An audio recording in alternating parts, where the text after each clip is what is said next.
بسم اللہ الرحمن الرحیم۔ الصلاۃ والسلام علیکہ یا رسول اللہ صلی اللہ علیہ وآلہ وسلم۔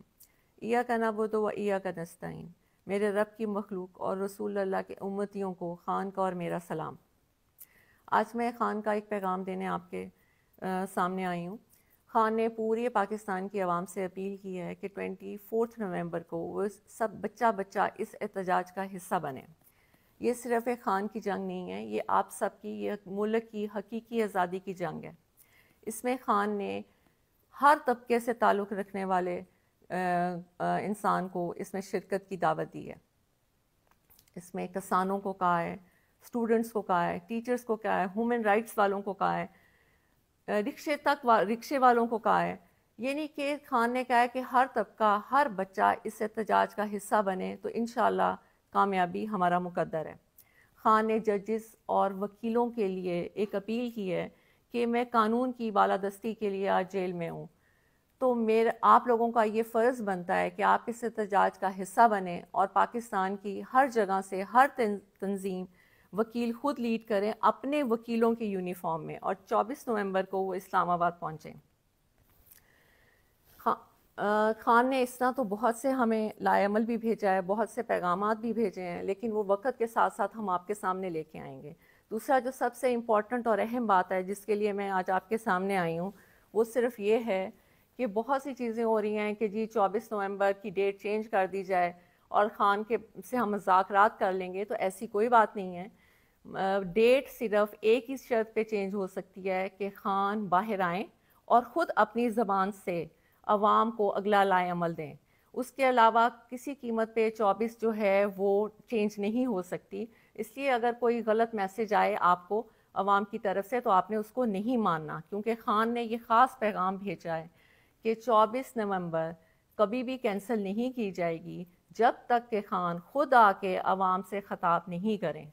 دوسری بات میں نے آپ سے یہ کہنی ہے کہ آپ کا یہ فرض بنتا ہے کہ آپ لوگ اس پہ نکلیں۔ عوام کا یہ فرض بنتا ہے، کیونکہ عوام ساری بچہ پاکستان میں اس چیز کا گواہ ہے کہ پی ٹی آئی کے اوپر کس طرح ظلم کیا جا رہا ہے۔ میری آج اداروں اور پولیس سے ایک التجا ہے کہ یہ آپ کے بہن بھائی ہیں جو پرامن احتجاج کرنے آتے ہیں، آپ ان پہ ظلم کیوں کرتے ہیں؟ یہ ان کا قانونی حق ہے، اور قانون کو آپ اپنے ہاتھ میں لیتے ہیں، آپ ظلم کرتے ہیں، شیلنگ کرتے ہیں، توڑ پھوڑ کرتے ہیں، اور گرفتاریاں بھی آپ ناجائز کرتے ہیں۔ قانون کا خیال تو آپ نہیں کرتے، اور الٹا پرچے بھی ہمارے پہ کاٹے جاتے ہیں، ہمیں گرفتار کیا جاتا ہے، ہمیں جیلوں میں ڈالا جاتا ہے۔ کیوں؟ ہم نے تو نہ کبھی قانون کو ہاتھ میں لیا ہے اور نہ کبھی قانون کو ہاتھ میں لیں گے۔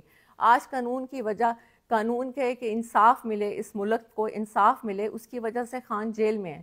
تو کیا وکیلوں اور ججز کا یہ فرض نہیں بنتا کہ وہ اس احتجاج کا حصہ بنے؟ یا کیا صرف پاکستان ایک خان کا ہی ہے؟ کیا ساری قربانیاں خان نہیں دینی ہیں؟ آپ لوگوں کا ملک نہیں ہے؟ آپ لوگ اس میں نہیں رہتے؟ آپ لوگ اس میں تجارت نہیں کرتے؟ یہاں پہ آپ کا گھر نہیں ہے؟ یہاں پہ آپ کے بچے نہیں ہیں؟ کیا خان اکیلا ہی ہے؟ کبھی آپ نے سوچا نہیں کہ 72 ایئرس کے خان ہو چکے ہیں؟ کیا ان کا دل نہیں کرتا کہ وہ اپنے گھر میں آرام اور سکون سے بیٹھیں، وہ ٹی وی دیکھیں، اپنی زندگی کو انجوائے کریں؟ آج وہ کال کوٹری میں ایک چھوٹی سی جیل میں، جس میں 4 پائی ہو اور اگر ایک کرسی رکھو تو گھٹنے آپ کی 4 پائی کو لگتے ہیں، یعنی کہ اتنی چھوٹی سی جگہ پہ خان کو رکھا گیا ہے، اور 1.5 سال سے زیادہ عرصہ ہو گیا ہے۔ اور وہ کیوں ہے؟ صرف اس لیے کہ یہاں پہ انصاف آئے ملک میں۔ تو کیا ججز اور وکیلوں کی یہ ذمہ داری نہیں بنتی کہ ایک انسان جو انصاف کے لیے اندر بیٹھا ہے اور جو انصاف دینے کے دعویٰ دار ہیں ججز اور وکیل، اور وہ خاموشی سے بیٹھے ہیں، بلکہ الٹا وہ یہ کہتے ہیں کہ جی بہت سے ہمیں پتہ لگ رہا ہے کہ جی پٹیشن دائر ہو رہی ہے کہ پی ٹی آئی کو احتجاج سے روکا جائے۔ کسی بھی قانون میں یہ نہیں ہے کہ آپ کسی کو پرامن احتجاج سے روکیں۔ ہماری آپ سے التجا ہے کہ آپ اس ظلم کو بند کر دیں۔ یہ بچے، یہ بہن بھائی آپ کے ہیں، یزید مت بنیں۔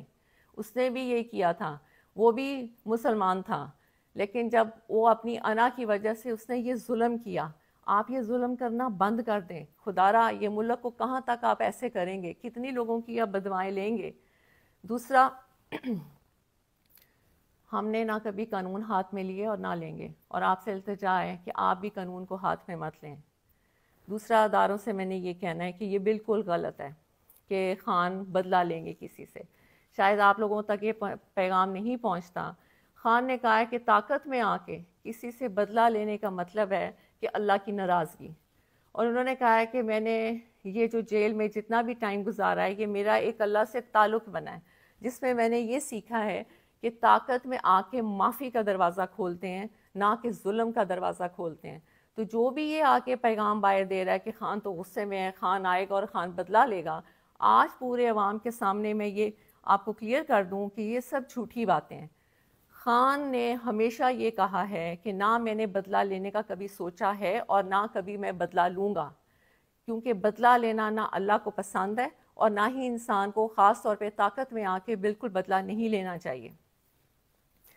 دوسرا میں نے آپ سب سے یہ کہنا تھا، کہنے کو تو بہت کچھ ہے لیکن بات اگر چھوٹی اور مختصر کی جائے تو وہ بہتر ہوتا ہے کہ پورے پاکستان کے سیاسی نظام میں خان ایسے ہے جیسے کیچڑ میں کنول کا پھول، اور ہم نے خان کو اس لیے بچانا ہے کہ ان میں اور خان میں کیا فرق ہے؟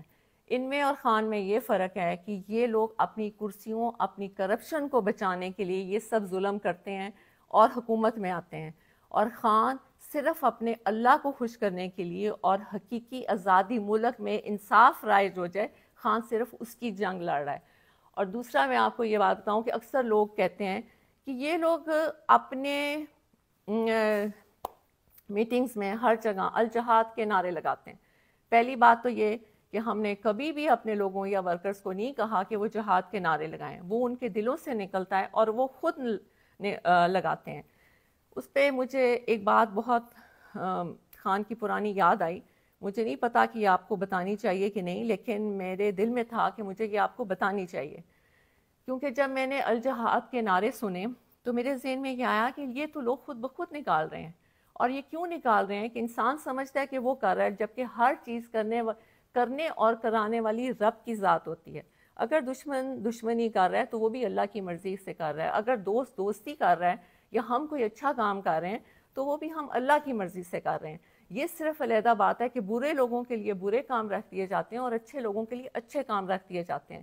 تو ہماری تو ہمیشہ یہی دعا رہی ہے کہ یا اللہ ہمارے ہاتھ سے اچھے کام کرائیں۔ جہاد، آپ نے کہا الجہاد کا خان نے بہت پہلے یہ بتایا تھا کہ یہ قصہ، یہ ظلم اور یہ خان کے پیچھے ساری قوتیں جو کھڑی ہو گئیں اس کی وجہ کیا ہے جو آج تک کسی نے آپ کو نہیں بتائی۔ خان جب سب سے پہلے ننگے پاؤں مدینہ شریف گئے تھے تو جب وہ واپس آئے تھے تو فوراً ہی باجوہ کو کال آنا شروع ہو گئی تھیں کہ یہ تم کیا اٹھا کے لے آیا، ہم اس ملک میں شریعت کا نظام ختم کرنے لگے ہیں اور تم شریعت کے ٹھیکیداروں کو لے آئے ہو، اور ہمیں یہ نہیں چاہیے۔ آپ یقین مانیے تب سے خان اور اس کی بیگم کے بارے میں گن ڈالنا شروع کر دیا اور خان کو یہودی کا ایجنٹ کہنا شروع کر دیا۔ یہ میں صرف آپ کو اس لیے بتا رہی ہوں کہ یہ خان نے کبھی پبلک میں نہیں بتائی۔ اگر یہ بات غلط ہو تو پھر آپ باجوہ اور اس کی فیملی کو پوچھیں، کیونکہ باجوہ اور باجوہ کی فیملی نے یہ باتیں کسی کو بتائی تھیں جو خان تک پہنچی تھیں۔ بعد میں کیونکہ آپ کو پتہ ہے کہ جب آپ اقتدار میں ہوتے ہیں تو ویسے بھی آپ کے جو ادارے ہوتے ہیں وہ آپ کو بہت سی رپورٹس دیتے ہیں، انہوں نے بھی خان کو یہ بتایا تھا کہ اصل کہانی یہ ہے کہ خان کو اس چیز کی سزا دی جا رہی ہے کہ وہ آپ کے ملک کے لیے، حقیقی آزادی کے لیے، انصاف کے لیے اور ننگے پاؤں مدینہ شریف کی سرزمین پہ جو وہ چلے تھے، یہ ان کو اس کی سزا دی جا رہی ہے۔ اب آپ نے فیصلہ کرنا ہے کہ کیا آپ نے خان کی عزت اور ملک کی آزادی کے لیے نکلنا ہے یا نہیں نکلنا، کیونکہ ہر دفعہ اللہ موقع نہیں دیتے۔ خان نے آپ کو بہت دفعہ یہ بات کہہ دی ہے کہ جیسا انسان ہوتا ہے اس کے اوپر ویسا ہی حکمران ہوتا ہے، اور پوری دنیا میں آپ کو بہت اچھی طرح پتہ ہے کہ پوری دنیا میں اس وقت کی موجودہ حکمران کو کیا سمجھا جاتا ہے۔ تو اب فیصلہ آپ کے ہاتھ میں ہے۔ خان کی جو اپیل تھی وہ میں نے آپ تک پہنچا دی۔ بہت شکریہ۔ صلی اللہ علیہ وسلم۔ اللہ حافظ۔